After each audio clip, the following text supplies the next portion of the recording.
अब 51 क्वेश्चन देखिए क्या है हमारा। 51 ये है, by how many degree does the minute hand move in the same time in which the hour hand move by 44 degree.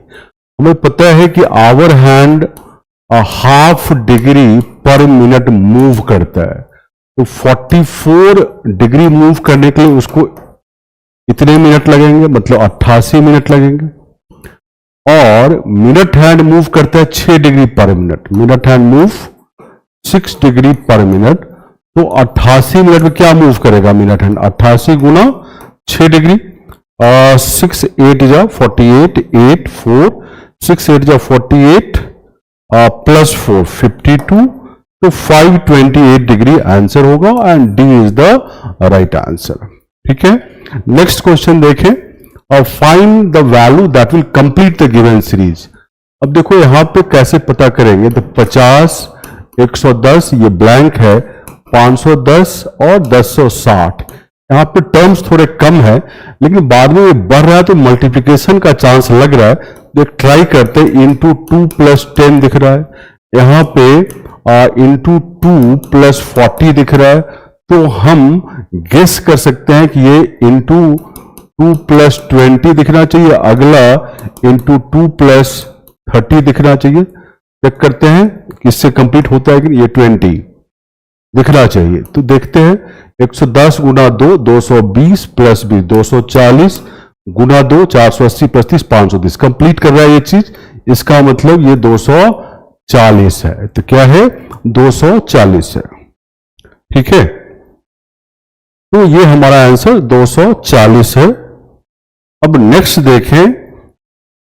देखें कि if the LCM of two number A and B is 756 and their HCF is 4, which of the following must be true. तो हमें पता है कि number का product क्या होता है, एलसीएम इंटू एचसीएफ, है ना। तो एलसीएम क्या है यहाँ पर 756 इंटू 4 मल्टीप्लाई करेंगे तो ये हमारे पास ए इंटू बी 756 तो आएगा नहीं, है ना। तो इसका मतलब ये 756 से ज्यादा आएगा, ऑब्वियस सी बात है। तो पहला वाला तो हमारा गलत हो गया। दूसरा है कि ए बाई बी 21/36, है ना, ये है। अब देखो ए और बी का एचसीएफ 4 है, इसका मतलब ए 4 का मल्टीपल होगा, बी भी 4 का मल्टीपल होगा। तो ए बाई बी हमारे पास ये वाई मान लो, और ये ध्यान रखना एक्स और वाई आपस में को प्राइम होंगे। क्या होंगे? को प्राइम, मतलब सहअभाज्य होंगे। तो ये क्या आएगा ratio, x by y, x y में कुछ भी कॉमन नहीं होगा। यहां पे देखो 21/36 या 36/21, यहां पे 3 कॉमन हो जा रहा है, मतलब ये सॉल्व होके 7/12 आ सकता है या 12/7 आ सकता है ना। तो यहां 3 भी कॉमन हो गया, तो 3 कॉमन नहीं हो सकता। तब तो 3 अगर कॉमन फैक्टर बन गया ए और बी के बीच में, और 4 एचसीएफ है, ये कैसे एक दूसरे कॉन्ट्राडिक्टरी हो सकता है कि 3 कभी भी कॉमन फैक्टर नहीं बनना चाहिए रेशियो में, क्योंकि 4 है एचसीएफ। तो ये हमारा दूसरा वाला भी नहीं होगा, है ना, क्योंकि कॉमन फैक्टर केवल 4 हो सकता है ए और बी के बीच में, 3 नहीं हो सकता है। तो गलत हो गया, तो ये भी गलत है। इसका मतलब दोनों स्टेटमेंट इनकरेक्ट है। ठीक है, तो दोनों स्टेटमेंट इनकरेक्ट है। इसके बाद देखें आप, अगला हमारे पास ये है कि कितने जीरो है इस एक्सप्रेशन के अंत में। जीरो कहां से मिलता है?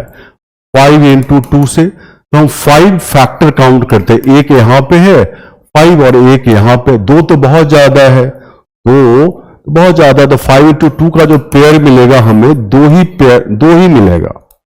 ही मिलेगा इस फैक्टर में। तो क्योंकि 10 जितनी बार उतने जीरो लास्ट में 2 बार मिलता है, इसका मतलब 2 जीरो लास्ट में होगा इस एक्सप्रेशन के। केवल 5 फैक्टर काउंट करने में 5 कितनी बार है तो हमारा काम चल गया। 5 2 ही बार है, 2 तो बहुत बार है। 5 इंटू 2 जब तक नहीं बनेगा 10 फैक्टर नहीं बनेगा, 2 ही बार 10 फैक्टर बनेगा, 2 जीरो लास्ट में। तो क्या आंसर होगा? इसका आंसर होगा ए। इसका आंसर होगा ए। इसका आंसर होगा ए। ठीक है, अब हमारा नेक्स्ट पैसेज हमारे पास है, देखो ये है, पढ़ते क्या है, while individual and community action are crucial meaningful progress on environmental conservation, actually कहता है while individual and community action are crucial meaningful progress on environmental conservation require a strong leadership and policy change at the government level. मतलब individual community action crucial तो है, लेकिन environmental conservation effort पे progress के लिए leadership चाहिए और policy change चाहिए गवर्नमेंट लेवल पे. Government have responsibility to enact and enforce law that protect the environment, promote sustainable development and mitigate the impact of climate change.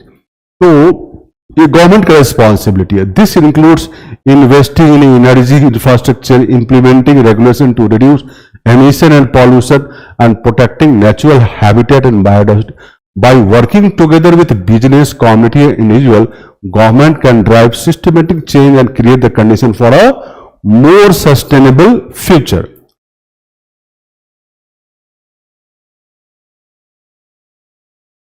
Saving our planet is not just an option, it is a moral imperative.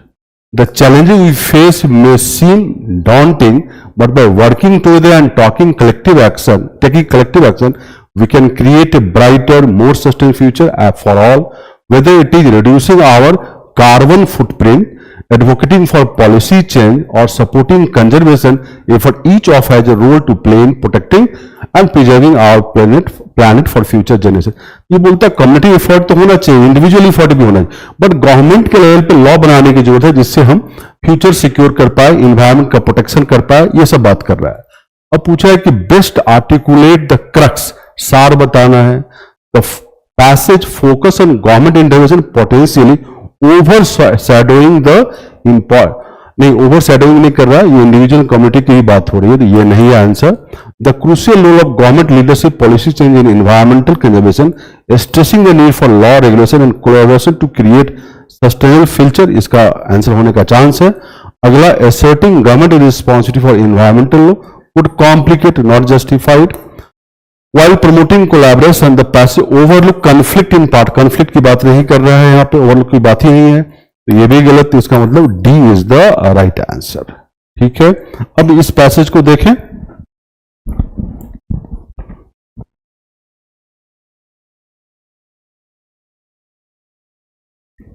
अब यहां पे क्या है, question देखें क्या है इसमें. What are the most appropriate implication according to the passage given above? क्या है, New Delhi movement in sun is not without its inherent challenges. नई दिल्ली के समक्ष वर्तमान में कई चुनौतियां हैं, है ना. For one, the sun will set and the movement shall pass. Indian chairmanship of G20 and SCO ends this year, and Beijing will not let New Delhi take over the leadership of Global South.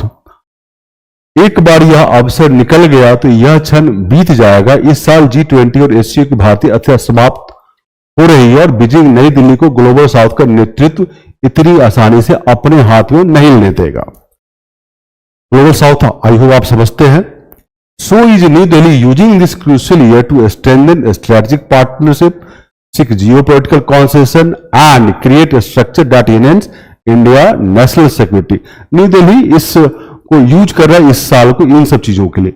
In geopolitics national glory is not necessarily an enduring outcome. The second important challenge pertains to optics and framing. मतलब सवाल यह है कि नई दिल्ली इस महत्वपूर्ण अवसर का उपयोग रणनीतिक साधन को मजबूत करने, भू राजनीतिक लाभ हासिल करने और भारत की राष्ट्रीय को बढ़ाने के लिए कर रही है. भू राजनीतिक राष्ट्रीय गौरव हमेशा अस्थायी परिणाम नहीं देता है. दूसरी चुनौती प्रस्तुति और फ्रेमिंग से संबंधित है. ठीक है, अब देखो, is new Delhi making friends during this diplomatic high और इज ऑफेंडिंग मोर देन बिफ्रेंडिंग. मतलब ये हुआ कि नई दिल्ली फ्रेंड बना रहा है क्या, या जितना बना नहीं रहा है उतना उससे ज्यादा ऑफेंड कर रहा है लोगों को, कंट्री को. some of the language that emanates from New Delhi in response to Western or US statement or criticism could be construed as needlessly offensive. कुछ बातें नई दिल्ली ऐसा कर रहा है जो ऑफेंसिव दिख रहा है. While riding high on diplomatic successes, being subtle in one's assertion has far more utility, notwithstanding domestic political usage of harsh foreign policy. Assertion बोल रहा है कि ऑफेंसिव अगेंस्ट यूज करना किसी कंट्री के ये जरूरी नहीं है. डोमेस्टिक मतलब अपने देश में पॉलिटिकल गेन के लिए फॉरेन पॉलिसी के बारे में कुछ बोलना भी सही नहीं है, वो बोल रहा है. Indian diplomacy needs to adopt the language of finesse and authority rather than that of aggression. Aggression की बात इंडियन पॉलिसी में नहीं होना चाहिए. Confident nation need not talk like reactionary. जो कॉन्फिडेंट नेशन होता है रिएक्शनरी टाइप बात नहीं करता. Third, balancing opposite has its limits. ठीक है, ऑपोजिट्स को बैलेंस करना का अपना लिमिट होता है. If you play all side, अगर आप सबके साथ अच्छा बनना चाहते हैं, you might not end up making a strong strategic partner that should come to your aid if and when something major goes wrong such as future conflict with China. ये बोल रहा है कि सबके साथ अच्छा अपने मित्रता नहीं बना सकते हैं, तो कुछ के साथ आप स्ट्रेटेजिक पार्टनरशिप बना सकते हैं. अगर कुछ भी गलत हुआ फ्यूचर में तो वो फिर साथ आ जाएंगे. While bridging the divide in world politics is a noble task, indecisiveness might not yield lasting partnership. मतलब डिसिसिवनेस बड़ा डिसीजन लेना पड़ेगा. ठीक है, अब क्या पूछ रहा है? Implication. Contrary to expectation, the passage seem to insinuate that New Delhi diplomatic powers lies in employing offensive language as its primary strategy. अपेक्षाओं के विपरीत यह संकेत देता प्रतीत होता है कि नई दिल्ली की कूटनीतिक शक्ति आक्रामक भाषा को अपनी प्राथमिक रणनीति के रूप में नियोजित करने में निहित है. प्राथमिक वाली बात नहीं जस्टिफाई होता है, इसीलिए ये गलत है. इंडिया का प्राइमरी गोल यही है, ऐसा नहीं प्रतीत हो रहा है ऊपर के पैसेज में. ये इंप्लीकेशन नहीं है. It appears to suggest that despite his leadership role in G20 SCO, New Delhi has failed to capitalise. Failed justified नहीं, ऐसा कुछ भी पैसेज में नहीं जिसे इंप्लाई करेंगे. The passage leaves one wondering if New Delhi diplomatic tramps are intricately linked to its ability to antagonize Western nation, thus overlooking the nuances of its interest. नहीं, antagonise वाली बात इसमें नहीं जस्टिफाई होता है. ठीक है, तो ये नहीं है. मतलब सी बोलता है यह पक्ष यह सोचने मजबूर करता है क्या नई दिल्ली की कूटनीतिक जीत पश्चिमी देशों का विरोध करने की उसकी क्षमता से जटिल रूप से संबंध है. नहीं, इसको जस्टिफाई नहीं हो रहा है. तो एबीसी का तो डी होगा. Challenges for new Delhi diplomatic prominence, strengthening partnership, avoiding offense and balancing geopolitical interest effectively for lasting security. ये डी वाला इंप्लाई हो रहा है इस पैसेज को पढ़ने के बाद. I hope you understand this. चलिए नेक्स्ट देखते हैं. नेक्स्ट हमारे पास ये है. ये क्वेश्चन है क्या यहां पे नॉट होगा? नॉट यहां पे नहीं, ये मिस हो गया है. ठीक है. The average of three quotation for a particular item is ₹120. ठीक है, किसी पर्टिकुलर आइटम के 3 कोटेशन है जिसका एवरेज 120 है. क्वेश्चन है is the highest quotation less than और इक्वल टू 139? इसका आंसर हाँ भी होता है नहीं भी होता है, ये पता करना है. तो जब एवरेज 120 है मतलब तीनों कोटेशन का टोटल कितना होगा? 3 into 120 दैट इज 360. अब पहला कथन है the lowest quotation is 90. Lowest 90 है, तो हाईएस्ट कोटेशन कितना होगा? 90 से माइनस कर भी दोगे तो 270 आएगा. 270 में 139 से एक ज्यादा या कम नहीं पता चल रहा है, तो एक से तो नहीं पता चल रहा है. One of the quotation is 125 और वन ऑफ द कोटेशन 125 से माइनस भी कर दो तो कितना बच जाएगा यहाँ पे? 125, तो 235 बच जाएगा. अब उसमें 139 से ज्यादा वाला है या कम ये नहीं पता चल रहा है, लेकिन दोनों को अगर कंबाइन करते हो, ये दो कोटेशन पता चल गया, तो 360 में ये दोनों को माइनस करो, तीसरा कोटेशन पता चलेगा कि तीसरा कोटेशन कितना है. तो क्या माइनस होगा? ये 200, 190 और 25, 215 माइनस करो इसमें तो कितना आ जाएगा? 215 माइनस करने पे 145 तीसरे का कोटेशन है. तो तीसरे कोटेशन 145 है, मतलब हाईएस्ट कोटेशन है ये और 139 से ज्यादा है, तो इसका आंसर हुआ नो, नहीं आया. तो दोनों मिला के हम आंसर निकाल सकते हैं, इसीलिए इसका आंसर क्या होगा? सी. is the right answer. I hope you understand this. Next है ये क्वेश्चन, देखें इसको. क्वेश्चन है what will be the date on which Mahesh birthday fall. ये क्वेश्चन है, डाटा सफिशिएंसी क्वेश्चन है. The data can be written as a product of 3 consecutive prime number. अच्छा, एक मंथ में 30 या 31 दिन होता है. डेट पहला से क्या आएगा, 3 कंसेक्यूटिव प्राइम नंबर का प्रोडक्ट. अगर हम 2, 3, 5 मल्टीप्लाई करें तो 30 आ सकता है. अब 3, 4, 5 करें 30 से ज्यादा हो जाएगा. तो एक महीने में तो 31 या 30 दिन का ही होता है. डेट 30 तारीख आ सकता है पहले से. दूसरा से the date can be written in the form of x to the power x plus x where x is a prime number. दूसरा देखो क्या आएगा, 2 स्क्वायर प्लस 2, कितना आ गया ये आ गया हमारा 6 तारीख. और 3q प्लस 3, इससे आ गया 30 तारीख. 2 डेट आ गया, 6 तारीख 30 तारीख. यूनिक तो नहीं आया, तो पहला से यूनिक आ रहा है 30. इसका मतलब ए आंसर है. इसका मतलब ए आंसर है. ठीक है, समझ गए. नेक्स्ट है हमारा क्वेश्चन ये, what is the unit digit of this. बड़ा आसान सा क्वेश्चन है.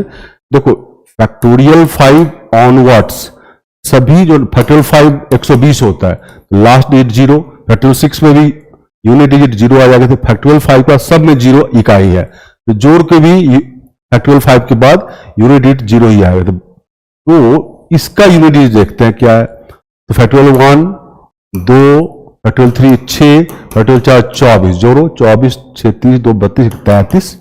तो इस 4 का इकाई संख्या 3, बाकी का 0. जोड़ोगे तो 0 प्लस 3, इकाई संख्या क्या रहेगा, यूनिट 3 ही रहेगा. तो आंसर इज सी. 59 का क्या आंसर, सी. ये तो हमारा आसान क्वेश्चन है. अब अगला क्वेश्चन देखते हैं. ये क्वेश्चन है यहां पे सीरीज 2.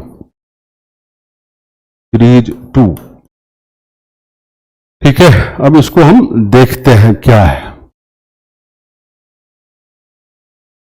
2 सीरीज है, इसमें मिसिंग टर्म है, इसमें एक रॉन्ग टर्म पता करना है. Statement 1, the sum of missing term of series 1 and correct term of series 2 is divisible by 33. तो पहले तो मिसिंग टर्म फर्स्ट का निकालेंगे और इसका कौन सा गलत टर्म वो पता करेंगे.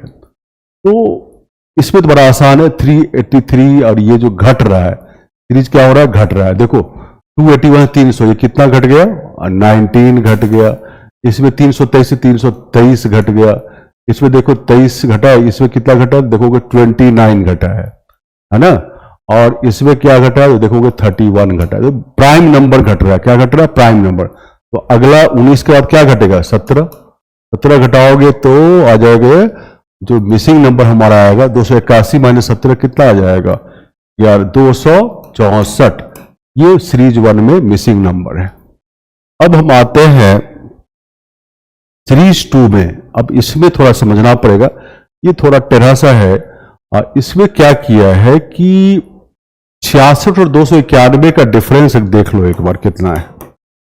66 कितना आएगा, 11 6 गया 5, बचा यहां पे कितना 8 में से 6 गया तो 2, 225. 15 का स्क्वायर माइनस हो रहा है. तो बेसिकली 66 में 15 का स्क्वायर जोड़ेंगे तो हमारा 291 है, फिर घट गया है.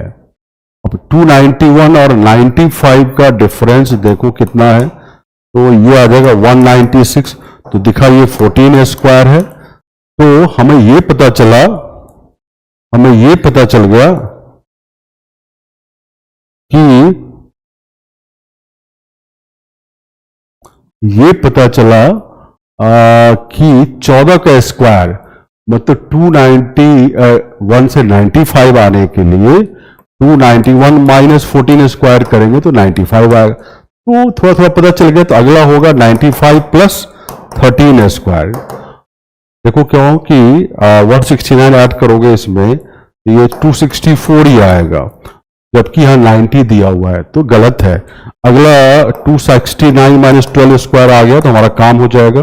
269 माइनस 144 करेंगे, 269 minus 144, just a minute, 66 plus 15 square 291, 291 1495, 90 plus this 264 9 और 264 है, sorry this is 264 minus 12 square, ये 120 आ रहा है, 14, यस 120 है, तो ठीक है। तो अगला है 124 प्लस 11 स्क्वायर, तो ये हमारा है 240 120 सॉरी, तो ये कितना आ जाएगा 241, मतलब ये करेक्ट है। तो इसका मतलब जो गड़बड़ टर्म है 90, उसकी जगह क्या आना चाहिए 264, दोनों में 264 आना चाहिए। चलिए ठीक है, अब बारी बारी statement, the sum of missing term of 1 and correct of series 2 divide 33, तो दोनों का 264 जोड़ो 528, ठीक है। अब 528 33 से डिविजन है कि नहीं, तो 11 और 3 चेक करोगे, 3 से है, 5 2 7 8 15, यस डिजिट का सम 3 से डिविजन हो रहा है, 11 से 11, 11 4 या 44, 8 11 8 या 88, यस 11 और 3 दोनों से डिविजन है, मतलब 33 से, ये correct statement. Statement 2, difference between wrong and correct term of series 2 is a multiple of 3।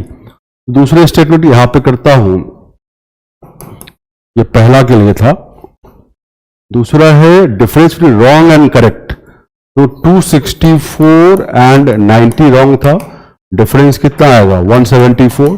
अब बोलते हैं कि जो मल्टीपल ऑफ 3, 7 4 11 12, 7 12, 3 से डिविजिबल है, दूसरा भी करेक्ट हो गया। तीसरा, in a series 2 correct term is 6 less than thrice of wrong term, तो करेक्ट टर्म क्या है 264, है ना, और रॉन्ग टर्म क्या है, उसका 3 गुना करो, 90 इंटू 3 270, उससे 6 कम है, ये भी सही हो गया, है ना, तो ये भी सही है, तीनों सही है, 1 2 3 आर करेक्ट, तो तीनों ही करेक्ट है, तीनों स्टेटमेंट करेक्ट है। अब हम आगे बढ़ते हैं, ये देखिए क्वेश्चन, पैसेज का है, reporter without border RSF sees a worrying decline in support and respect for media autonomy and an increase in pressure from the state or other political actor, said Annie Bokande, RSF editorial director। ठीक है, तो report without border एक magazine है, और उसके संपादक ने बोला कि भाई मीडिया के लिए सपोर्ट, मीडिया ऑटोनॉमी के सपोर्ट घट रहा है और प्रेशर ज्यादा बढ़ रहा है। Media autonomy, state and other political forces are playing a decreasing role in protecting press freedom, the disempowerment sometimes goes hand in hand with more hostile action that undermine the role of journalists or even instrumentalize the media through campaign of harassment or disinformation. Repression of the free press also worsened in the Asia Pacific region. जो repression है Asia Pacific में ज्यादा खराब है। The RSF says that the region's dictatorial government, जो dictator government है, have been tightening their hold over news and information with increasing vigour in countries such as Afghanistan, where Taliban have all but destroyed independent journalism, North Korea, China all out prosecution of local media, Vietnam, Myanmar also fell in the ranking this year due to their pursuit of mass imprisonment of media puppets.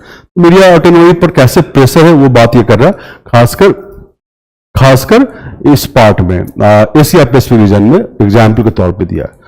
Best reflect the central message, media autonomy globally decline as a state and political actor in the Asia tighten control leading to repression of journalists. Yes, इसका chance है सही होने का। और भी पढ़ लेते हैं इसका, और भी ऑप्शन क्या है। तो दूसरा ऑप्शन क्या है, the passage says that there is a robust and unwavering support for journalists, नहीं। It implies that Asia is experiencing a flourishing of media autonomy, नहीं। डी नहीं, तो आंसर ऑब्वियसली ए है। क्या आंसर है, ए है। अब हम नेक्स्ट देखें, पैसेज ही है, reflect the recipe and plausible practical implication का क्वेश्चन है। क्या है, The healthcare landscape is undergoing a significant paradigm shift driven by the intersection of technological innovation, demographic changes, and involving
तो यहाँ पे क्या बोला, the traditional model of reactive hospital centric care is giving way to proactive patient centred approaches that prioritise prevention, early intervention and personalise treatment. तो hospital centric से क्या हो गया, patient centric. The rise of digital health technology such as telemedicine, wearable and artificial intelligence is revolutionizing the way healthcare is delivered and consumed. These tools enable individuals to take a more active role in managing their health while also providing healthcare provider with valuable insight to info treatment decision. तो technology की बात आ गई, कैसे help कर रहा है health care में। Furthermore, the growing focus on social determinant of health such as socio-economic status, education, environmental factor highlight the need for a more holistic approach to healthcare. तो ये सोशल डिटर्मिनेंट की बात कर रहा है कि भैया कैसे ये भी डिटर्मिन कर रहा है हेल्थ केयर को। By addressing these underlying factor, health care system can reduce health inequalities and improve outcome for vulnerable population, गरीब लोगों के लिए। Ultimately the future of health care will be shaped by the ability of a stakeholder to harness these trends and create a more sustainable, equitable and effective system that prioritize the well-being of individual and community alike. Health care में कैसे shift हुआ है, hospital centric से patient centric, technology कैसे help कर रहा है, social determinant जो है वो किस तरह इसको यूज में लाना है, ये सब बातें इसमें हुआ है। अब हमें बताना है कि क्या इंप्लाई करता है। देखो, patient engagement has no significant impact, नहीं, गलत है। Controvert conversant health care modality unaffected by technology, नहीं अफेक्टेड है, ये भी नहीं। Despite technological demographic and patient driven changes, reliance और health care persist ignoring digital, no, गलत है ये। So D is the right answer. Digital health technology improve health care by engaging patient, aiding decision and boosting efficiency. तो this is the right answer. Next अब देखें हमारा question है, ए watchman has 2 watches, ठीक है, with a 12-hour cycle. One of them gains 2 minutes a day and other gains 1 minute per day. If he sets them both at the correct time, how long will it before they again tell the correct time together? तो दो घड़ी है, एक और दो, 12 घंटे वाला है, 12, 3, 6, 9, 12, 3, 6 और 9, 1, 2, 4, 5, 7, 8, 10, 11, 12, 1, 2, 3, 4, 5, 6, 7, 8, 9, 10। एक 2 मिनट गेन करता है एक दिन में, एक 1 मिनट गेन करता है। ठीक है, यही है। अब है दोनों को टाइम सही मिला दिया उसने, मान लो दोनों में टाइम 2 बजे का है, सपोज करते हैं 2 बजे दोपहर का टाइम है। अब ये एक दिन में 1 मिनट गेन करेगा, एक दिन में 2 मिनट गेन करेगा। फिर से सही टाइम तभी ये शो करेगा जब 12 घंटा गेन करेगा, और ये भी जब 12 घंटा गेन करेगा। तो कैसे करेंगे? 1 मिनट अगर एक दिन में गेन करता है तो 12 घंटे गेन करना, मतलब 12 गुना 60 मिनट गेन करना कितने दिनों में? 12 गुना 60 72 दिन में, सॉरी 720 डेज में। 720 डेज में 12 घंटा ये गेन कर लेगा और फिर से करेक्ट टाइम दिखा रहा होगा। अब क्योंकि एक दिन के बाद ये 2:02 दिखाएगा, है ना। अब आगे आए, इस ये 2 मिनट गेन करता है तो 12 घंटा कितने दिनों में गेन करेगा? देखो 2 मिनट एक दिन में गेन कर गया तो 1 मिनट आधे दिन में गेन करेगा। तो 12 घंटे 12 गुना 60 मिनट कितने दिनों में? 12 गुना 60 गुना हाफ, और ये आ जाएगा 360 दिन में 12 घंटा वो गेन कर लेगा। तो दोनों मिलकर सेम टाइम शो करेगा कितने दिनों के बाद? दोनों मिलकर, दोनों ही, क्योंकि वो तो 360 दिन में दिखा रहा है, ये 720 दिन में। तो दोनों का एलसीएम लेना पड़ेगा, दोनों साथ एक जैसा समय दिखाएगा। 720 और 360 का क्या आएगा? 720 दिन के बाद दोनों एक जैसा टाइम दिखाएगा, और D is the right answer. तो क्या आंसर है? डी। अब है नेक्स्ट क्वेश्चन, देखें। A clock become 20 minute fast in every 6 hour, 6 घंटे में 20 मिनट फास्ट हो जाता है। If it is made correct at 8 PM on Sunday, है ना, then what time will show at 8 AM Tuesday? Tuesday 8 AM, तो 8 PM Sunday से Monday 8 PM 12 घंटे, मंडे 12 घंटे हो गया, सॉरी 24 घंटे हो गया, और 8 PM मंडे से 8 AM ट्यूजडे 12 घंटे हो गया। तो अगर 36 घंटे बीता है सही घड़ी में, तो ये जो खराब घड़ी फास्ट हो जा रहा है 6 घंटे 20 मिनट, क्या टाइम शो करेगा? तो 36 घंटे में कितना फास्ट होगा? देखो 6 घंटे में वो फास्ट हो जा रहा है कितना? 20 मिनट। तो 1 घंटे फास्ट होगा 20/6, है ना। तो 36 घंटे में 20/6 गुना 36 मिनट, 120 मिनट, मतलब 2 घंटे फास्ट हो जाएगा। तो सही टाइम 8 बजे सुबह का है, तो इसमें 8 + 2 10 बजे का टाइम होगा। D is the right answer, right.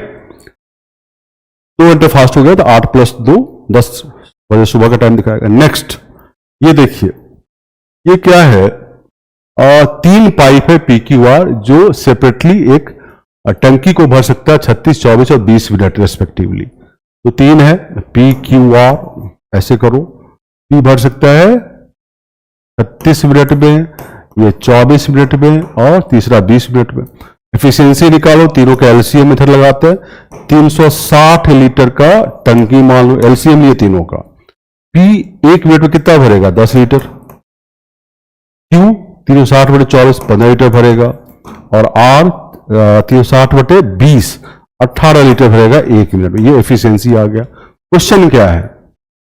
P पहले खोला गया, आफ्टर 2 मिनट Q को खोला गया, after 2 minute from the start of Q के 2 मिनट के बाद R को खोला गया। तो बोलता है find the time when the piston will full after the opening of R। R के खोलने के कितने मिनट के बाद टंकी भर जाएगा? तो मान लो T मिनट के बाद भर जाएगा। तो R चला T मिनट, Q चला T+2, और T+4 कौन चला? तो P चला। यही है। अब t प्लस 4 इंटू पी कितना भरेगा, तो 10 इंटू टी प्लस 4, है ना। ये q कितना भरेगा, t प्लस 2 इंटू 15, और r कितना भरेगा, t into 18 equal to total 360। यहां से 10t, 15t और 18t, 25 प्लस 18 43t, और यहां से 10 40 और 30 70, 360। तो यहां से t लाओगे तो 290/43 आएगा। 6 43 6 जा कितना हो जाएगा, 258, और यहां बच जाएगा 32। 6:32/43 मिनट के बाद जब आर खुलेगा, उसके इतने मिनट के बाद टंकी भर जाएगा, और आंसर हमारा क्या है, बी है। आंसर क्या है, बी है, राइट। अब नेक्स्ट क्वेश्चन देखें। नेक्स्ट क्वेश्चन है ये क्वेश्चन है कि student in a class are given roll number ranging from 1 to 180, मतलब 180 बच्चे हैं। Every student whose roll number is divisible by 5, जिसका रोल नंबर 5 से डिविजिबल है, रग्बी चुनता है। Every student whose roll number is divisible by 3, और वो क्या चूज करता है, chess. Every student whose roll number is even, क्या चूज करता है, हॉकी। तो बोलता है the number of student that choose not to participate in any of the 3, वो कितने हैं। तो मान लो ये रग्बी वाले हैं, ये चेस वाले हैं, और ये हॉकी वाले हैं। 180 टोटल है, तो इसके अंदर वाले काउंट नहीं करने, इसके बाहर वाले। तो अगर पहले तो रग्बी वाले कितने हैं निकालना पड़ेगा, रग्बी वाले कितने हैं, इसमें एक फॉर्मूला यूज करना पड़ेगा। रग्बी वाले कितने हैं, तो रग्बी वाले कौन है, जिनका 5 से डिविजिबल होता है, तो 180/5, 36 है बच्चे।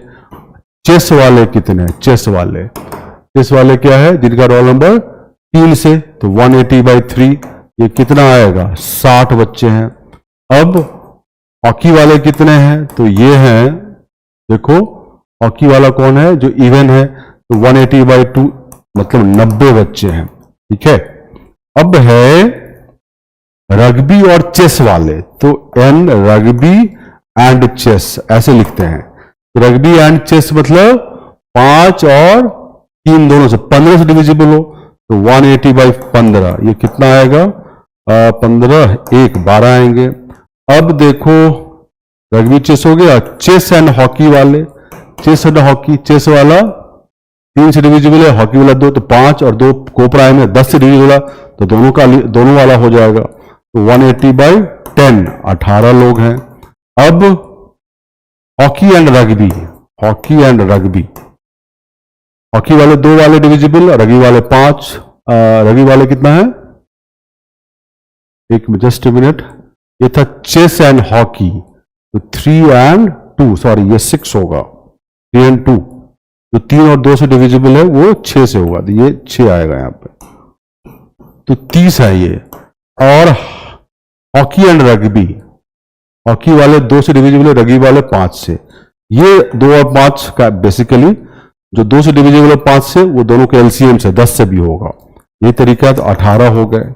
अब तीनों खेल रहे हैं, चेस, रग्बी और हॉकी, है ना, तीनों जो खेल रहे हैं, इंटरसेक्शन का साइन है ये, तो 2 3 5 से डिविजन, 2 3 5 का एलसीएम क्या होगा, 2 3 5 30 हो जाएगा, तो 180/30, मतलब ये आ गए हमारे 6।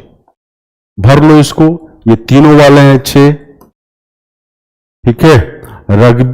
इसके बाद ये क्या है, चेस एंड हॉकी वाले कितने, 30, चेस एंड हॉकी वाले 30, तो यहां पे 24 कर दो, 24 से 30 हो जाएगा। चेस एंड रग्बी वाले,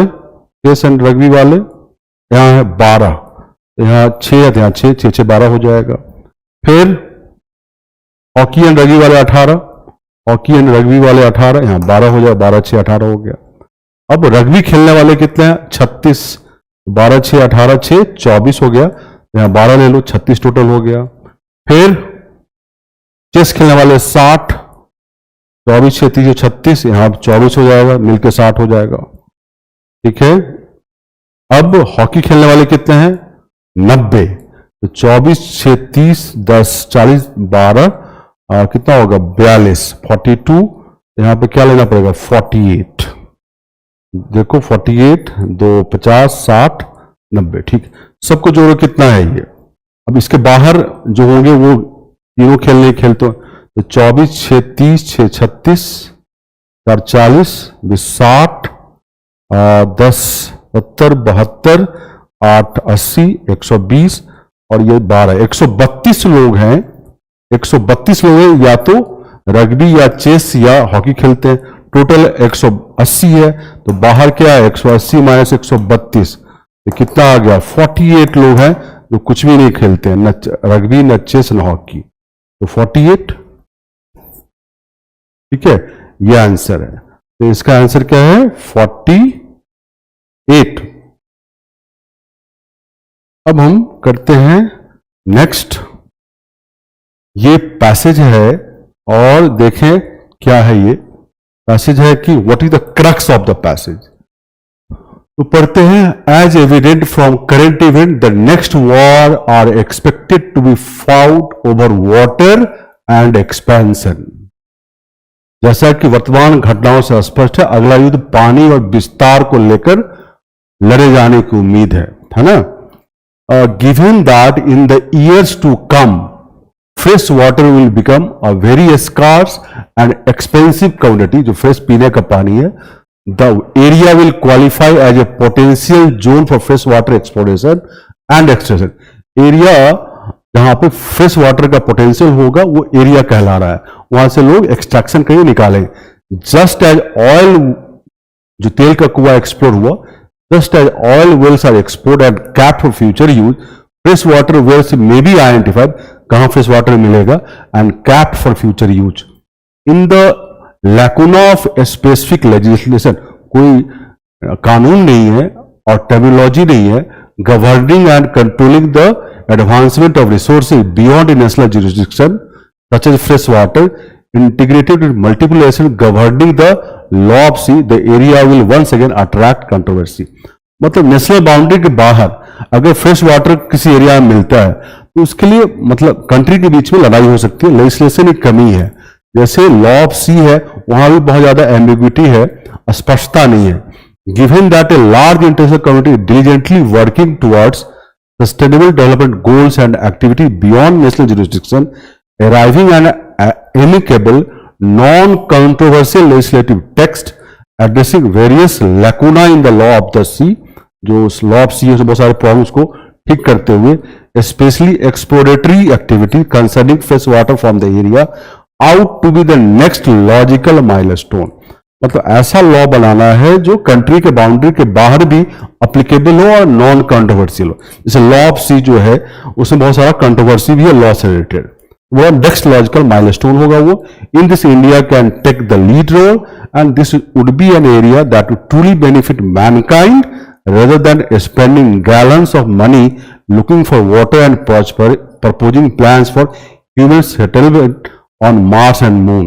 तो बोलता है कि भाई इसमें इंडिया को एक्टिव रोल लेना चाहिए, न कि बहुत सारा पैसा खर्च करना मार्स और मून पे वाटर खोजना या ह्यूमन सेटलमेंट के लिए प्लान प्रपोज करना। ठीक है, क्रक्स क्या है? The passage discuss the global demand for salt water. नहीं, सॉल्ट वाटर बात ही नहीं हो रहा है। It highlights the urgent need for international regulation on freshwater extraction and India involvement in addressing legal gaps।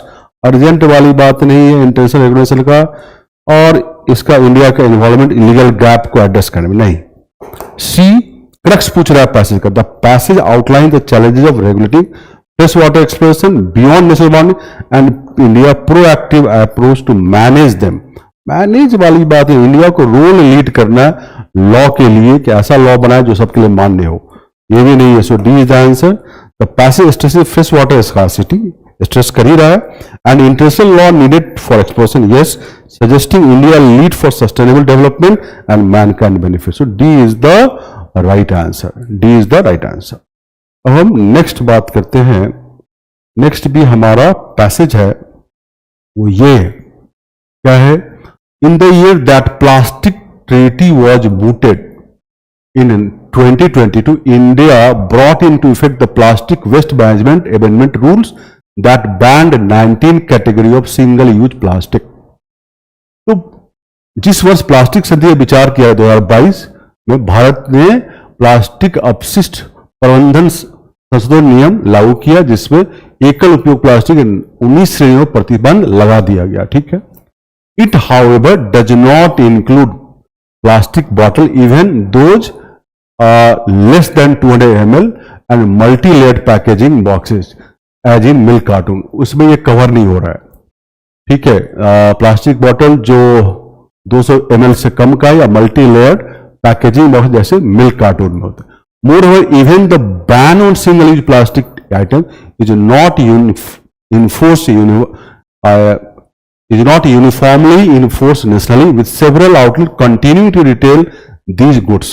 मतलब यूनिफॉर्मिटी के साथ ये इन्फोर्स नहीं हुआ नेशनल लेवल पे, अभी बहुत सारे आउटलेट इसको बेच रहे हैं। The global distribution of plastic pollution is unequal, with Brazil, China, India and the US responsible for 60% of plastic waste, according to a report by non-profit organization Earth Action. Much like how transitioning away from fossil fuel invites its own challenges, plastic pollution cannot be ended by merely signing treaty. तो बोल रहा है कि भाई fossil fuel बात ठीक उसी से पैरेलल कर रहा है, जैसे फॉसिल फ्यूल से अवे जैसे क्लीन एनर्जी की ओर जाना है, वहां जो चैलेंजेस है उसी तरह का चैलेंज यहां भी है। केवल ट्रीटी साइन करने से ये प्लास्टिक पोल्यूशन खत्म नहीं होगा। These needs to be much greater investment alternative product, plastic के अलावा जो प्रोडक्ट जो अल्टरनेटिव प्रोडक्ट है, and making them affordable before realistic target are decided upon. Plastic को तो बैन किया, लेकिन वो इंडिया में भी यूनिफॉर्मली नहीं हो पाया। बोला कि भाई जो नीडेड है वो है कि अल्टरनेटिव प्रोडक्ट जो प्लास्टिक को रिप्लेस कर पाए। ठीक है। अफोर्डेबल भी सबके लिए, इसकी बात कर रहा है ये। तो अब क्या बताना है हमको, central message of the passage. Central message क्या है, plastic pollution might potentially B tackled solely cable through regulatory measures. वो तो बताइए रहा कि अल्टरनेट प्रोडक्ट लॉ केवल रेगुलेटरी मेजर से नहीं होगा, तो नहीं है। Addressing plastic pollution requires substantial investment in alternative and affordable beyond regulatory measures. Substantial वाली बात यहां इन्वेस्टमेंट वाली बात नहीं हुआ है, ये हम सेंट्रल मैसेज नहीं कहेंगे। तो global just a minute addressing क्या बोला, addressing plastic pollution requires substantial investment इन अल्टरनेटिव प्रोडक्ट, यह है। अफोर्डेबिलिटी बियॉन्ड रेगुलेटरी, यस ये है। तो इसका चांस है सही होने का। अगला पढ़ते हैं, the global distribution of plastic is uniformly balanced, no among all nation. उसी कंट्री 60% रेस्पॉन्सिबल नहीं होगा ये। D, India plastic waste management amendment rules 2021 purportedly have eradicated single, eradicated justified नहीं है, तो B is the right answer, sorry B is the right answer, है ना। Next अब देखते हैं हम लोग, ये क्वेश्चन है, ये क्या है, in an examination 75% student passed in paper 1, 80% in paper 2, 10% failed, while 130 student passed in both, what is the total number of student. इसको ऐसे बनाओ, इस तरह से वेन डायग्राम, पेपर 1 पेपर 2 दोनों में पास करने वाला परसेंटेज नहीं पता है, लेकिन फर्स्ट में कितना पास 75, ये 75 माइनस एक्स, दोनों का सम 75। फिर 80% सेकेंड में, तो ये 80 माइनस एक्स, दोनों का सम 80, और 10 फेल किया तो बाहर कर दिया। इन पूरे का सम 100% होना चाहिए, तो जोड़ो 75 प्लस 80 कितना होगा 155, और minus x plus x minus x बचेगा, प्लस 10 इक्वल टू 100। ये क्या आ गया 165 माइनस एक्स इक्वल टू 100, तो एक्स आ गया 65, मतलब 65% दोनों पेपर में पास हुए, जो कि 130 है। तो टोटल कितने 65% ऑफ टोटल 130, 65 से भाग दो इसको 2, 1% ऑफ टोटल 2, तो टोटल कितना 200, इतने एपियर हुए, तो क्या आंसर होगा ए। तो 69 का आंसर है ए, राइट 69 का आंसर है ए। नेक्स्ट है हमारे पास क्वेश्चन, ये देखें क्या है, डायरेक्शन ऑफ क्वेश्चन है, a man walks 5 kilometre towards east, 5 kilometre east गया वो, ठीक है, पूरब, and then he turns to south and walk 40 kilometre, 40 kilometre, फिर क्या है, he turns to east and walk 10 kilometre, 10 kilometre east.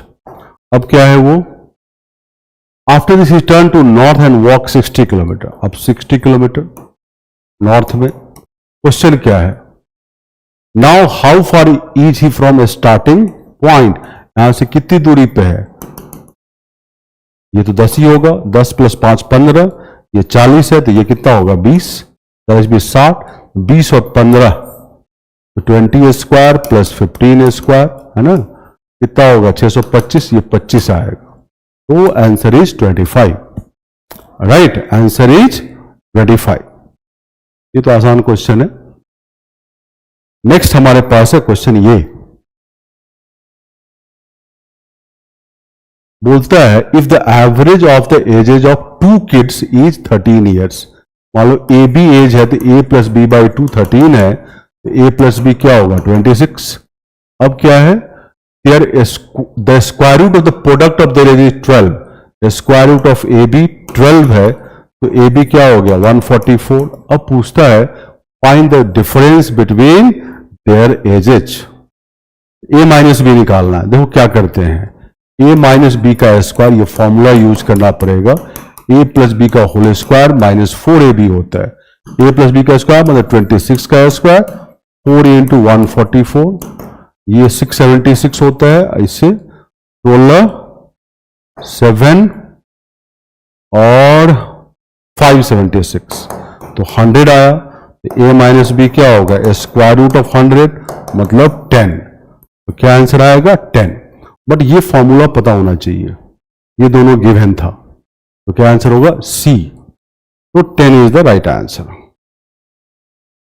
अगला क्वेश्चन देखते हैं हम लोग, नेक्स्ट ये है, कंसीडर द फॉलोइंग स्टेटमेंट, ये तीनों स्टेटमेंट के बारे में एक चीज बता दूं, यहां पे x to the power n plus y to the power n divisible होता है x प्लस वाई से, कब, जब n ऑड हो, n विषम हो, ठीक है। अब यहां क्या है, ये डिविजन बाय 20, तो ये 5 की पावर 50, पहला बात कर रहा हूं, 7 की पावर 50, अब पावर में तो इवन है, इसको लिख सकते हैं 5 स्क्वायर 25 प्लस 7 स्क्वायर 25, इससे डिविजिबल होगा 5 स्क्वायर प्लस 7 स्क्वायर, तो 25 प्लस 49, ये कितना आ गया 74 से डिविजिबल है। यहां लिखा है 20, गलत हो गया, पहला गलत है। अगला देखो, ये ठीक है, अभी बताया। अब ये देखो पावर ऑड है 29, ये डिविजिबल किससे होगा, तीसरा वाला डिविजिबल होगा 29 प्लस 45 74 से। बोलते हैं डिवाइड 37 लीव्स रिमाइंडर 0, देखो 74 को अगर करोगे 37 इंटू 2, ये 37 2 फैक्टर है, अगर ये 74 से डिविजिबल है ये, तो 37 से डिविजिबल होगा, 2 से डिविजिबल होगा, तो 37 से डिविजिबल है, डिवाइड को रिमाइंडर 0 है, सही होगा ये, तो सेकेंड एंड थर्ड दो ही सही है, तो कितने, ओनली 2, ओनली 2। अब है नेक्स्ट क्वेश्चन, नेक्स्ट है हमारा पैसेज है, नेक्स्ट हमारा क्या है, पैसेज है, तो देखें इसको,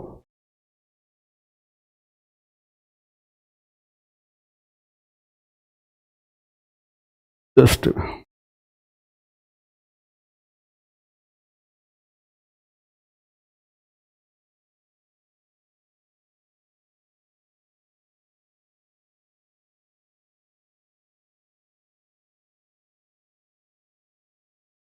ये क्या पैसेज देखो, globalisation refer to the range of forces sweeping the world unhindered by geographical boundary which seek to replace protectionist tendency with a sense of universalism and synchronization। Globalisation के बारे में बताया है, वैश्वीकरण का तात्पर्य भौगोलिक सीमाओं से परे जाकर विश्व भर में व्याप्त शक्तियों को की श्रृंखला से, जो संरक्षणवादी प्रवृत्तियों को सार्वभौमिकता और समन्वय की भावना से प्रतिस्थापित करना चाहता है, ठीक है।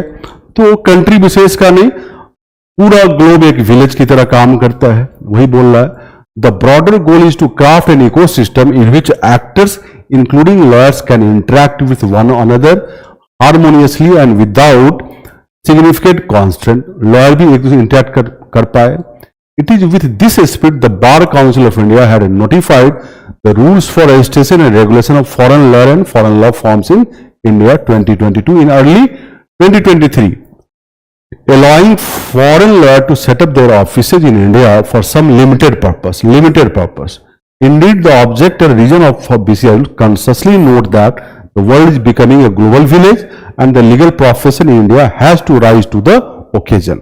तो ग्लोबलाइजेशन के अकॉर्डिंग ये लोग भी बीसीआई ने रूल बनाया कि फॉरेन लॉयर भी कर सकते हैं प्रैक्टिस, लेकिन फॉर यहां पर क्या दिया, लिमिटेड पर्पस के लिए. पूछा क्या इंप्लीकेशन है.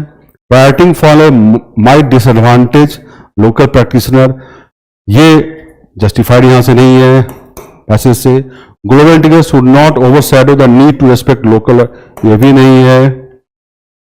ये इंप्लीकेशन है. तीसरा, harmonious interaction can hide conflicts stemming from legal, ethical, professional differences, not the implication. D is the right answer. सीधा पढ़ के देखो. The Indian legal profession must adapt to globalization by updating regulation to facilitate interaction with foreign layer. Yes, D is the right implication. आप दिख रहा है ये answer.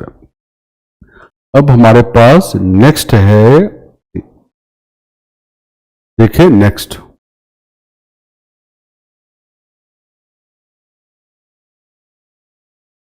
है क्या करना है. Most crucial message, important message क्या दे रहा है, क्या है. A wealth tax is a recurring tax on all physical and financial asset and individual owns. तो रेकरिंग टैक्स है वेल्थ टैक्स, जो एक आदमी का जो भी एसेट है उस पर रेकरिंग मतलब ईयरली कह सकते हो टैक्स लगता है, wealth tax. And inheritance tax differ from wealth tax in two way. Inheritance tax मतलब एक बच्चा अपने फादर अपने ग्रैंडफादर का जो धन कैरी फॉरवर्ड उसके पास हुआ उसका टैक्स. तो कैसे वेल्थ टैक्स से डिफरेंट है. इट इज इंटरजेनरेशनल, जनरेशन एक के बाद दूसरे जनरेशन में लगता है. Levied once in life time में एक ही बार लगता है. ठीक है. तो जनरेशन मतलब जनरेशनल है, इंटरजेनरेशनल, और लाइफ में एक ही बार लगता है. These taxes are meant to be applied to individual having high wealth above a threshold. अब एक बच्चा अपने फादर का इनहेरिट किया या दादा का इनहेरिट किया तो उसको अपने लाइफ टाइम में एक ही बार टैक्स देना पड़ेगा, इनहेरिटेंस टैक्स, और एक सर्टेन लिमिट के बाद अगर उसके पास धन है तो. When implemented well, these taxes reduce the concentration of wealth and encourage shifting investment from non productive to productive activities. अगर इसको डिस्ट्रीब्यूट ठीक से किया जाए तो इनइक्वालिटी कम होगा, क्योंकि अगर एक बच्चा के पास बहुत वेल्थ है वो कोई काम नहीं करेगा तो नॉन प्रोडक्टिव यूज हो जाएगा उसको वेल्थ का. अगर रीडिस्ट्रीब्यूशन हो गया टैक्सिंग करके तो हो सकता है कि कुछ लोग उसको प्रोडक्टिव यूज कर दें जिनके पास वो जाएगा पैसा. Property of the elite being bequeathed to descendant implies that descendant do no work to acquire it. Obviously, father ने कमाया तो बेटा कोई काम नहीं करेगा, उसको वैसे ही मिल जाएगा. There is no economic reason for it to be a freebie for them. ठीक है, तो इकोनॉमिक रीजन है कि उनको ये मिल जाए फ्री में. Some might argue that inheritance tax will disincentivize innovation. कुछ कह सकते हैं कि भाई इनहेरिटेंस टैक्स लगाओगे तो लोग इनोवेशन नहीं करेगा. मतलब आज के दिन में अमेजन और कुछ इनोवेशन किया और अमेजन का जो प्रमोटर उसके बच्चे को मिला वेल्थ, तो करेगा ही नहीं इनोवेशन कि बच्चे को वेल्थ के ऊपर टैक्स लग जाएगा. तो ये आर्ग्यू हो रहा है. But this disregard that innovation is needed to be competitive today and suggest that innovation is solely to propagate dynastic control of resources which is at odd with democratic ideals. Obviously democratic ideal तो ऐसा है नहीं, तो बोलता है कि innovation competitive होना चाहिए. ऐसा नहीं कि इनोवेशन किया तो वो जो कमाया वो डायनेस्टिक कंट्रोल उस पर हो जाए. On the country, revenue generated from inheritance tax can be used to fund a diversified set of innovation. बस उल्टा बोला है कि रेवेन्यू जो जनरेट हुआ इनहेरिटेंस टैक्स से वो इनोवेशन को फंड करेगा, वही बोला है. तो what is the most crucial message. Conveyed by the passage. देख क्या है, इनहेरिटेंस डिसइंसेंटिवाइजेज इनोवेशन, ये तो नहीं है, बोला ऑन द कंट्ररी बात कर रहा है ये। Inheritance ensure dynastic control of resources, ये क्रूशियल मैसेज नहीं दे रहा है। Descendant receive inherited without effort, ये भी मैसेज नहीं है। ये बात सही है कि मैसेज नहीं है, ये सब गलत है। D is the right answer. Wealth and tax promote economic fairness, innovation, reduce wealth, सही है, तो D is the right answer. Next ये क्वेश्चन है, देखिए क्या है ये, क्या है, what is the value of the prime number x. कोई यूनिक वैल्यू लाना है, स्टेटमेंट है, स्टेटमेंट बेस्ड क्वेश्चन है, बेसिकली डाटा सफिशिएंसी वाला ही क्वेश्चन बना दिया गया है इसको। X square plus x is 2 digit number, ex prime number है, तो देखो अगर हम 5 स्क्वायर प्लस 5 करें तो 30 आएगा, ग्रेटर देन 50 तो नहीं होगा, ये नहीं होगा। चलो हम करते हैं 7 स्क्वायर प्लस 7, ये कितना है 56, ग्रेटर देन 50 पहला से। और 11 next prime number 11, 11 square plus 11 obviously 50 से बड़ा होगा, लेकिन 2 डिजिट नंबर नहीं आएगा, वो 3 डिजिट का नंबर हो जाएगा। एक 7 है जो फर्स्ट को जस्टिफाई कर रहा है, ठीक है, एक 7 जो प्राइम नंबर, तो एक्स का यूनिक वैल्यू 7 आएगा, 11 नहीं आ सकता। 11 स्क्वायर प्लस 11 3 डिजिट का नंबर हो जाएगा, 2 ही डिजिट का नंबर होना चाहिए। X Q is a 3 digit number. दूसरा देखो एक्स क्यू, तो 5 क्यूब लो, प्राइम नंबर 125, ठीक है, लेकिन 7 क्यूब भी 343 है, तो x का 2 वैल्यू आ गया 5 7, 11 क्यूब तो 3 डिजिट से ज्यादा हो जाएगा, और 3 क्यूब या 2 क्यूब 2 डिजिट का नंबर हो जाएगा। तो 5 और 7 2 x का वैल्यू आ जाए, यूनिक आना चाहिए था प्राइम नंबर, तो 2 नहीं है, फर्स्ट से ही काम चल जाएगा, तो A is the right answer. Next हमारे पास है क्वेश्चन, ये क्या है, who scored highest among Pushpa, Rani, Ravi, Suraj, Tina. फिर स्टेटमेंट बेस्ड है, डाटा सफिशिएंसी क्वेश्चन है। Rani scored more than Suraj, Rani scored more than Suraj, but not as much as Ravi, Ravi ज्यादा स्कोर कर रहा है रानी से, बट इससे हु इसको हाईएस्ट नहीं पता चलेगा पहले से। दूसरा क्या है, टीना स्कोर्ड मोर देन रवि, टीना रवि से ज्यादा स्कोर की है, और but not more than Pushpa, तो पुष्पा टीना से ज्यादा। अभी इससे ही पता नहीं चलेगा, दोनों कंबाइन करने पता चलेगा, दोनों कंबाइन करो तो क्या आएगा, पुष्पा, टीना, रवि, रानी एंड सूरज, तो पुष्पा को हाईएस्ट, दोनों कंबाइन करना पड़ेगा, तो both statement are needed to answer the question, तो C is the right answer. अब है next question 27, India and England play one day international cricket series until any one team win 5 matches. मतलब India England match खेलेगा, तब तक खेलता रहेगा जब तक कि कोई एक 5 मैच न जीत जाए, जिस मैच में 5वां जीत गया सीरीज खत्म हो गया, है ना, वही है। No match Indian draw in how many way can the series won. India का देखो कैसे जीत सकता है सीरीज को, वही इंग्लैंड के लिए भी होगा option. Number of matches India one, है ना, इंडिया लूजेज है ना, और नंबर ऑफ वेज कितने तरीके से हो सकता है। मान लो कि इंडिया ने 5 मैच खेला और 5 जीत गया, एक भी नहीं हारा, तो 5 मैच में सीरीज इंडिया जीत गया। एक ही तरीका है 5C5, और एक ही तरीका है 5 जीत गया। 6 मैच हुआ, इंडिया 5 जीता और 1 हारा, तो 1 हारा और 5 जीता, ये कितने तरह से पॉसिबल। ऑब्वियसली लास्ट मैच वो जीतेगा, छठा में लास्ट मैच जीतेगा, तभी तो सीरीज वहीं पे खत्म हो जाएगा। उससे पीछे 5 मैच में वो 4 जीतेगा और 1 हारेगा, तो 4 जीत कैसे सकता है, कितने तरीके से। तो 5 में से कोई भी 4 मैच सॉल्व करोगे, ये 5 आएगा। लास्ट मैच वो जीत जाएगा तभी तो सीरीज खत्म होगा, तो पिछले 5 मैचेस में वो 4 जीतेगा और 1 हारेगा, लास्ट में जीतेगा तभी तो सीरीज खत्म होगा। 7 मैच में 5 जीतेगा, 2 हारेगा, बट लास्ट में जीतेगा तो 6 में 4 जीतना। कितने तरीके से? 6C4, और ये सॉल्व करोगे तो फैक्टोरियल 6 पे फैक्टोरियल 4 फैक्टोरियल 2 ये 15 आएगा।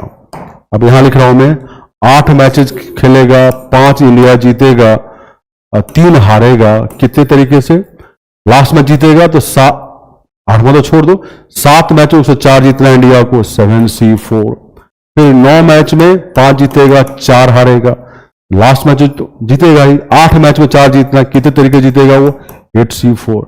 7C4 और 8C4 अगर सॉल्व करोगे तो आएगा, वो आएगा मैं बताऊं 35 एंड 70, इतना तरीका है। जोड़ो इसको, 1 5 6 ऐसे जोड़ो, 70 और 35, 105, 120, 125, 126 तरीके से इंडिया सीरीज जीत सकता है। इसी इतने तरीके से इंग्लैंड भी जीत सकता है, तो 252 मैच तरीके से हो सकता है। इन how many can the series one? 252। तो आंसर क्या है? बी। 77 का क्या आंसर है? बी। अब देखो 78, in how many way can the letter of the English alphabet be arranged so that there are 6 letters between the letter A and B. A और B के बीच में कितने लेटर होने चाहिए? 6। ठीक है, इसको पहले एक ग्रुप मान लो, 8 लेटर हो गया, इसके अलावा कितना बचेगा? 18 लेटर और। पहले इसको अरेंज करो, 18 प्लस 1 ग्रुप ऑफ दिस, क्योंकि ये तो ऐसे ही रहेगा। तो 19 को अरेंज करने के लिए 19 P19। अब A और B भी अरेंज हो सकता है, B A हो सकता है, तो into 2, 2 तरीका। और ये 6 कौन से? तो 6 कौन से तो चुनना पड़ेगा। ए बी को हटाओ, ए बी तो फिक्स है, तो 24 में 6 चुनना पड़ेगा, 24C6। और ये 6 लेटर आपस में अरेंज होंगे तो फैक्टोरियल 6। ये क्या आ गया? फैक्टोरियल 19 इंटू 2, ये factorial 24 by factorial 6 factorial 18 into factorial 6। देखो यहां पे ये आंसर नहीं दिया, पी में आंसर है, ये कट जाएगा तो ये क्या हो जाएगा? 24P6। तो कह सकते हो फैक्टोरियल 19 इंटू 2, ये क्या है? 24P6 है ये। तो डी आंसर, क्या आंसर होगा? डी। तो D is the right answer. अब नेक्स्ट पढ़ते हैं 79। ये पैसेज है, क्या है? Behavioral skill are at the heart of political competency, enabling politicians to engage effectively with various stakeholders. व्यवहार कौशल राजनीतिक योग्यता का महत्वपूर्ण हिस्सा है, जो राजनेताओं को विभिन्न हितधारकों के साथ प्रभावी संवाद स्थापित करने में मदद करता है। ठीक है, व्यवहार कौशलता की बात हो रहा है। अब representative must excel in communication, verbal and writing and public engagement. ये पॉलिटिशियन की बात कर रहा है। Effective leadership and negotiation skill are vital in uniting diverse teams behind a shared vision and managing different stakeholders. For example दिया है, the success of the Swachh Bharat Abhiyan was influenced by the involvement of women Panchayati Raj leaders who promoted behavioral change at the grassroots level. Second, functional competency, दूसरा क्या बोला? Functional competency beyond being people oriented, representative must deeply understand the rules and process underpinning legislation and policy implementation. ये functional competency की बात बोल रहा है कि भाई लॉ को पहचाने, पॉलिसी इंप्लीमेंटेशन को पहचाने, रूल को अंडरस्टैंड करे, लीडर हो। This include understanding their intervention in parliament, state assembly, such as asking question, initiating discussion, raising important policy matter, monitoring and evaluating policy implementation, providing suggestions, ensuring efficient allocation of union and state budget. ये सब होना चाहिए। Representative must also be competent in translating citizen का जो grievance है, citizen grievances and communicating those policy gap to decision makers. This will ensure that the voices of citizens are plugged into policy making process. तो एक politician के क्या क्या चीजें होना चाहिए वो बात कर रहा है। वो बिहेवियरल स्किल के बारे में बात कर रहा है, फंक्शनल कॉम्पिटेंसी के बारे में बात कर रहा है, बहुत सारा बात हो रहा है। अब कौन सा वी डज नॉट कोलैबोरेट, कौन सा विचार उपयुक्त कथन की पुष्टि नहीं करता है, नहीं, ये ध्यान रखना, नहीं का बात कर रहा है। तो good policy need both people skill like talking and leading and knowledge of law, ये तो करता है। Being good at politics help leaders talk with people gain trust, ये भी है। Understand law to make yes, politics is more about self interest than understanding leading to distrust, नहीं, ये नहीं है, ये नहीं है, ये व्यू पॉइंट इधर नहीं है, तो यही आंसर होगा। आगे पढ़ लो। Example like Swachh Bharat Abhiyan, so how talking to communities and knowing how law work can solve problem, yes, ये है यहाँ पे। तो सी वाली बात जो है, इस कथन की पुष्टि यहां पे नहीं होता है। चलिए नेक्स्ट, ये क्या है? In a division sum the remainder was 41, एक डिवीजन का सम है, रिमाइंडर क्या है, शेष क्या है 41, with the same divisor but twice the dividend, मतलब डिविडेंड का मतलब भाज्य का दोगुना करना। द रिमाइंडर 23 हो जाता है, तो which one of the following is the divisor? तो बताइए भाजक क्या है। मान लो n डिविडेंड है, n इक्वल टू भाजक divisor into quotient plus reminder, पहला वाला। अब ये दो गुना करता है तो 2n, डिवाइजर सेम रहे 2q प्लस 2 इंटू 41, मतलब ये 82। लेकिन इस केस में बोलता है क्या शेष 23, इसको ब्रेक करो, ये होगा 49 प्लस 23, ये डिवाइजर बचना चाहिए, तो 49 कहां चला जाएगा, डिवाइजर के साथ आ जाएगा, मतलब 49 मतलब डिवाइजर है, तभी तो 23 बचेगा शेष, ठीक है।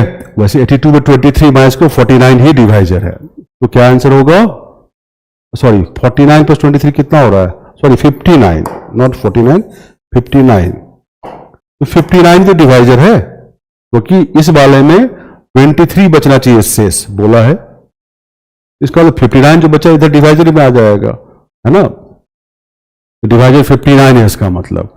तो आंसर क्या है, सी 59, ठीक है। तो that's all of this test series discussion.